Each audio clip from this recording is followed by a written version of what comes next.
Corey, how would you describe the environment you guys are heading into this week? I'd say similar to what we had, but just the reciprocal. How big of does that home field advantage help them, and how dominant they've been over the past 5 seasons? I don't want to discredit the team that they've been. Certainly having that crowd helps them. I think their home record probably speaks to that since Caleros has been there. But I mean, as an opposing team going into it, like, come on, man, that's what you want. That's the environment you want to be in. It always feels like a big game when you're a visitor versus a hostile crowd and a good team. So, the guys they're well aware of what it's going to be. We got to push ourselves to maintain focus and be able to communicate and execute at a high level. Last time you were there was the West Final. You know how loud that was. So, can you guys learn anything from that game, how to handle stuff like that, or no? Yeah, no, I think you can. We talked about that.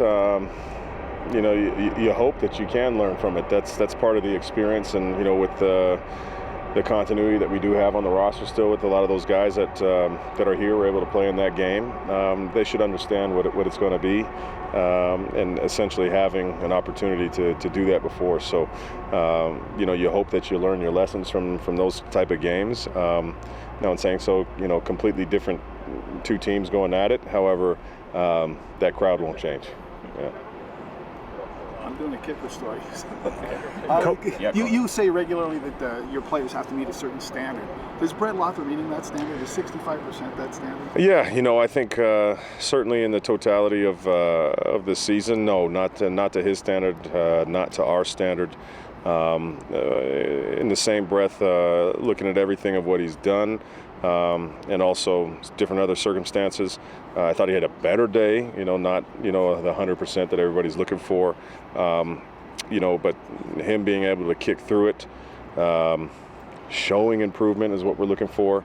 We're still always looking at how the performance is from that standpoint, but we've been lucky enough to still push through and win some football games. So it hasn't cost you at all, but has it made you change your strategies? I think about the pooch kick in particular. Is that change because of maybe distrust in your kicker? No, I wouldn't say that specifically. It was something we talked about going into the game as we were expecting some pretty good win there going towards Pill Country anyway, so that's traditionally, we're always looking at that. And then certainly to catch them off guard, which I think worked out in our favor as well. So, I think we've seen to this point, there's been many times we put him out there and we expect the job to get done. So we'll continue to do that. We've asked lots of times, how many chances does he get? Until we see that he doesn't, but hopefully it doesn't come to that. Thanks. Coach, when you look at this prep week in totality, how much of it is analyzing what you saw last week versus anticipating what you might see this week? Yeah, there is. There's a lot of that. I think both teams on really all sides of the ball, you go into a game with a bunch of different plans and you might not get all of it in to the game, so you got banked reps that you can potentially use the following week. You got to look at things that you need to fix. And also anticipate potential tweaks of what you might see or what you can do. So, it's not quite the shorter week as it used to be, the back-to-backs, which I think plays in the favor of the players, truthfully. Coaches as well, gives us more time to look at some things and address it. So, it should be an interesting game. Measuring stick, statement game, all that stuff's being thrown around. Buy into it? Not really. I just... Man, we're going to play Winnipeg in Winnipeg. That's all that's all anybody I think needs to know in this league. Everybody knows what that means, right? So, tall task, but all the things we talk about each week have to get done in a hostile environment. Corey, how do you put into words what Jaden Dahlke did on Saturday? Your years in football, have you seen many scenarios quite like that one? No. Incredible. He ended up doing the brand for us. That's crazy. But just knowing him and his history even prior to to me coming here, tough as nails, Alberta kid. That speaks volumes to his teammates and to everybody in the building. Love dogs.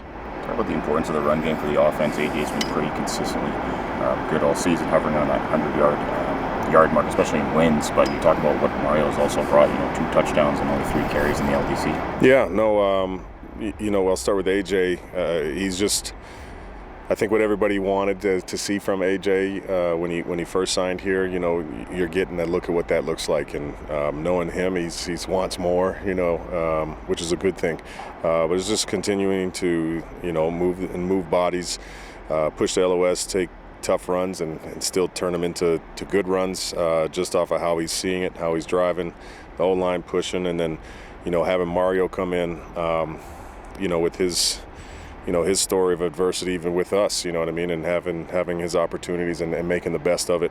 Every time he's touched the ball since he's been on the roster, he's done something special with it. So extremely proud of that group, proud of the O-line and the receivers, how they're blocking to assist those guys, selfless play, and certainly the coaches as well, just hammering home the details of how we're going to execute those things. So really pleased with how the run game's been going.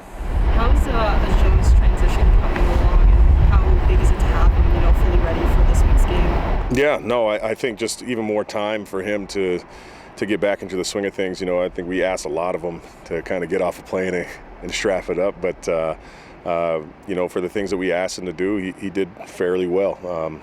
It was great of him to get the 2-point. I know he came off, said, "Oh man, I wish that was a touchdown," but it doesn't matter. They all are important, and the things that he does, blocking for his teammates, he does that at a high level as well. So credit to him and understanding what it was going to be, and spending the time and the extra time getting ready to be prepared for a game on a super short week for him, and now having an extended week should only bode better for him. Does he bring extra energy to a team halfway through the season? Yeah.